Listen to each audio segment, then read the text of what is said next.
Let's say you're in the hospital bed and you're getting ready to die and somebody walks in the room and you have one copy of your book and it's sitting right there on the table. And you're taking your last breath and you're talking to this person. You say to them, I want you to read this book. As you're dying, think about this. That book that you just wrote, would it change their life forever? And if it's not changing their life forever, you have to rewrite your book. You have to start rewriting it right now. I wanted to live my life in a way that when I died, I was proud of myself. I know what pride felt like. And if it took pushing myself to death, I was willing to do that. If I want to look in that mirror, not impress anybody, not money, not fame, not nothing. I wanted to impress the guy in the daggone mirror. And I worked endlessly and tirelessly to do that. And it happened. I see what is not the norm, what's impossible, what all the theorists say you shouldn't be doing this. That's the wrong way to go. And I'm like, let me see if I can pull this shit off. It's so easy to be great nowadays, my friend, because most people are weak. Most people don't want to go to that extra mile. Most people don't want to find that extra because it sucks. It's miserable. It's lonely. I really started to enjoy seeing what the human mind was capable of and seeing that what is so horrendous, there's so much joy and glory in this shit. The most important conversation is the one you have with yourself. You wake up with it, you walk around with it, you go to bed with it. Eventually, you act on it. Sometimes you act on it good, sometimes bad. You gotta change the internal dialogue. That person in your head that's talking that shit to you, until you change the internal dialogue in your head, until you callous over the victim's mentality that the world is out to get you because of you are the only, you gotta change that shit, man.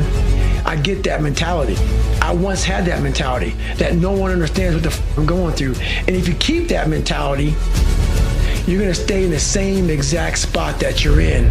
I saw myself as the weakest human being on the planet. And I wanted to transform that into the hardest man God ever created. Your mind takes control of you. You have to say, you, I run this motherfucker. You have to be your best self and your least motivated. You have to have these different things in your mind on where you want to go and know that motivation is not going to get me there. The only thing that changes your DNA is discipline.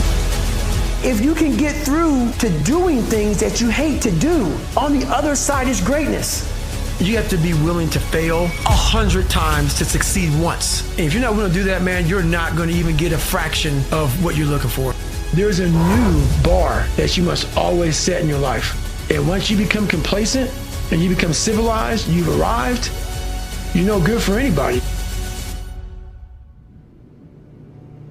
Everybody's journey is different. Everybody's journey is different. I was on a journey to see who David Goggins was. And that journey took me in some of the hardest areas a human being can even imagine. And right now, I'm the happiest person on the planet because, you know, I had to climb Mount Everest several times just to look down on my life to see what hell I came from. And that's what kept me going through all this stuff. Like I envisioned myself going through, like when I was a young kid and they called me all the time. My dad beat the hell out of me and I had no self-esteem. I had this vision of if I can make it to where I want to go. Imagine when I look back on my damn life, how proud I will be. And now I'm here.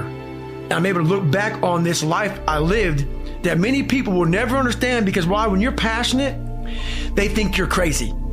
And you can't even explain to people why you're doing or why you did what you did because you found your purpose. And once you found your purpose, you can't really explain it to normal people because they don't understand passion because they live everyday life just going, not really finding their purpose. So I become a foreign language to people. So they put me in a category of you're just crazy. No. I'm passionate. I found my purpose in this life. If you want to be great, you want to be the baddest motherfucker ever at what you do, you're gonna be misunderstood by everybody because you're gonna be so obsessed and so driven to get there. That's what it takes. The first step you have to do is face yourself and be accountable for what you're not, so then you can be what you want to be. I call myself fat because I was fat, and people don't want to do that. they want to say, oh, don't call yourself fat. Don't call yourself dumb. If you're not real and raw with who the you are, nothing's going to change. And in this nice new world that we live in, we want to hear, you're just a little big. No, man, you might be fat. How you address it is you face it. You face it every day. You face it every single day of your life, where you say, okay, like if you're fat, you need to lose weight. It's patience. It's patience in this fact of accepting who you are right now. I'm fat. I don't like myself. Accepting the fact that if you lose 3 or 4 pounds, that's a huge accomplishment. I started realizing, man, just by going to war with myself every day and putting these challenges and these goals and these obstacles, these insurmountable obstacles. So it wasn't about losing 106 pounds. Me losing 5 pounds was an accomplishment. Right? Me losing 10 pounds and then 50 pounds. The more I did this, the more I gained confidence. I was just working. I was just sacrificing. And then through that, all these different tools started coming up.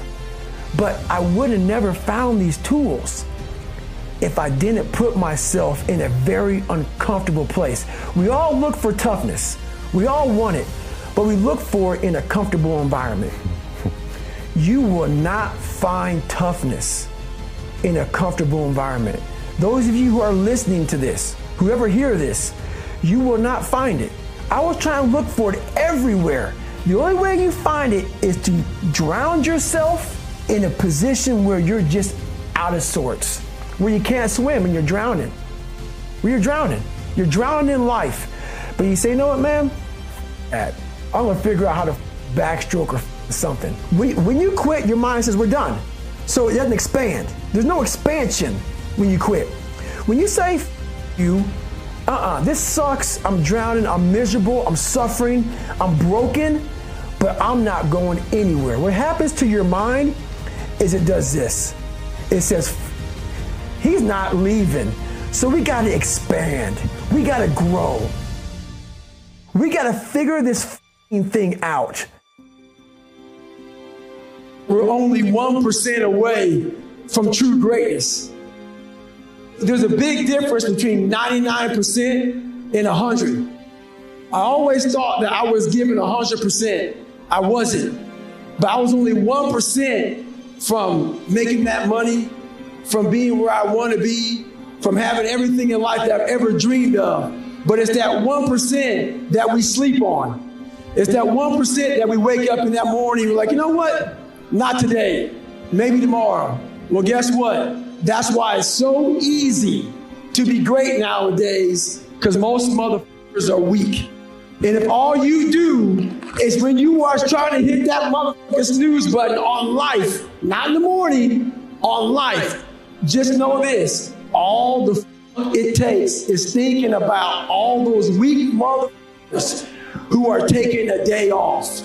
And trust me, you will come up real fast.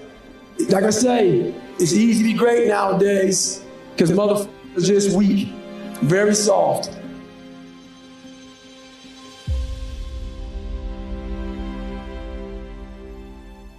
Well, I believe that you have to build belief. Belief is like, there's an after school special belief where the mom says, believe in yourself, and that's all great, but there's also a built belief.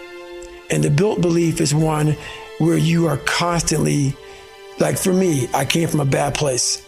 How I build belief is through the daunting tasks I put myself through. So that's proof positive that I can. So it correlates. And that's how this piece of shit kid that I once thought I was built belief by saying, I was in 3 Hell Weeks. I went to Ranger School. I tried out for Delta Selection. Undeniable stack of proof. That is proof, motherfucker. So whenever you think you can't, confidence comes from the thing that you built. You must build belief. You must build confidence. It can't be like, hey, I'm gonna knock that shit out. You gotta look over here and say, I can knock that shit out. It's belief, and it's built on what you put in to yourself. And one thing I was able to do was to dream. I was able to dream outside those four walls of that small town. And until you're able to really put yourself into that dream, but don't make dreams your master, that's where you truly become what you're destined to become. What do you mean, don't make dreams your master? A lot of people sit back and they dream about being a sports figure, or dream about being a SEAL, or dream about being an astronaut, and all it is a motherfucking dream. They don't put the work behind the dream. That dream has become their master. When you become the master of your dream is when you say, I want to go be a Navy SEAL, and you say, okay, I'm going to lose 106 pounds in less than 3 months. The dream was the one thing I thought about, and the dream was now gone. Now, what comes in, the dream goes away, and the laundry list of details and tasks come up. Gotta do this, gotta do this, gotta do this, gotta do this. That's when you become the master of your dream. So, a lot of people out there dreaming. We are all great. No matter if you think you're dumb, no matter if you think you're fat, no matter if you are fat, no matter if you've been bullied, we all have greatness. It just, you gotta find the courage. You gotta find the courage to put your Bose headphones on and silence the noise out of this world and to find it. You have to get in a quiet place in your brain. We all live on our phones. We all live on Google. Yeah. We all live in this whole social media world that I really hate. I absolutely hate it. Why you can't find purpose? Because in your head, there's a bunch of noise. When I was younger growing up, they called me this, they called me that. I had all that noise in there. The second I put on the kind of quote unquote Bose headphones and silence the noise, I listened to my internal voice. Half of us live our whole lives and never even listen to what the hell we want to do. Get off the podcast. Don't be on social media too much. Cut out all the noise. Get back to the mental lab. You don't know what you want to be because you haven't spent time, real time with yourself. Spend time with yourself. Trust me. And once you find that passion, that purpose, your goals, your purpose, everything will just start lining up.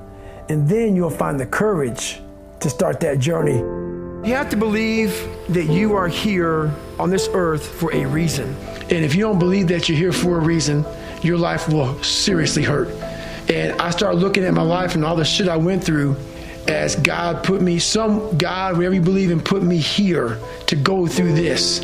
And now I see all the hundreds of thousands of lives I'm changing by the hell I went through. There's a lot of power in that. So my purpose, as I started going through this journey, instead of looking at like, woe is me, God, man, why? I started looking at it as it's the perfect training ground. You knew exactly what you were doing. You knew exactly what the you were doing, obviously. You put me in every situation possible to tell a story that needed to be told. The reason why my story resonates with people, because I don't hide. I'll tell you exactly who the I am. I will admit to it. People are great at hiding. So they want to just find peace. No, you got to take your shit, fix whatever's up in you. Don't just shove it under the rug. Fix it, and then you'll find some peace later. How the is a 297-pound cockroach guy who quit on everything is now considered one of the baddest men on the planet? How is that possible? It means I had to change one thing, my mindset. I had to believe and make that belief work. And through hard work, I did that. I also believe that we're going to end up one day meeting the Maker. And I believe that Maker knows everything about you. Everything about you. Knows I was going to be here and talking to you. Knows everything. And the one thing that scares me to death in my life is getting to heaven and not being what I was supposed to be. And I believe that God has a chart, and he looks at the chart and he puts it in front of you when you get to heaven. He says, hey, this is what you're supposed to be.